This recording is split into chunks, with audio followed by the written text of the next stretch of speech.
அனைவருக்கும் வணக்கம். இப்ப இந்த சம பாருங்க, தற்போது எக்ஸ் மற்றும் ஒய் ஆகியோரின் வயதுகளின் விகிதம் 5:6:7. வருடங்களுக்கு பிறகு வயதுகளின் விகிதம் 6:7 ஆகிறது எனில் எக்ஸின் தற்போதைய வயது என்னன்னு கேட்டிருக்காங்க. இப்போ எக்ஸையும் ஒய்யும் வயசுன்னு எடுத்துக்கிறோம். எக்ஸ் மற்றும் ஒய்யின் ஆகியோரின் விகிதம் வந்து 5:6 எடுத்துருக்காங்க. அப்போ எக்ஸ் என்னன்னு எடுத்துக்கிறோம்னா எக்ஸோட வேல்யூவை எக்ஸ்ட் வயதோட வேல்யூ என்ன எடுத்துக்கலாம் 5x, அதாவது 5x கொடுத்துருக்காங்க எக்ஸ. அதே மாதிரி ஒய் வயது என்னன்னு எடுத்துக்கோனா அடுத்த வேல்யூ 6 என்க அப்படின்னு எடுத்துருக்கோம். நம்ம என்ன கேட்டிருக்காங்கன்னு பாருங்க, வயதுகளின் விகிதம் இந்த இதோட விகிதம் வந்து 6:7 கொடுத்துருக்காங்க. அப்போ எக்ஸோட வேல்யூ 5 எடுத்திருக்கோம், ஒய்யோட வேல்யூ 6 எடுத்திருக்கோம்.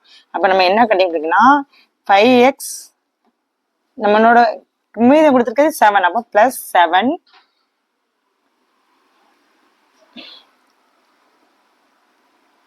பிற வயதுல ஆகிறது எனில் அப்போ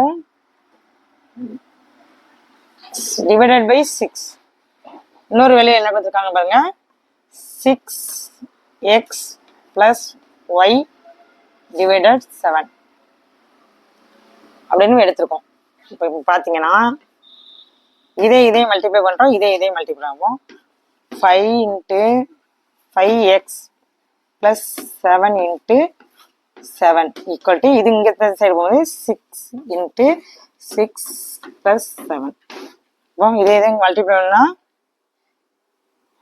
7 35x + 7 ஈக்குவல் 6 × 6 36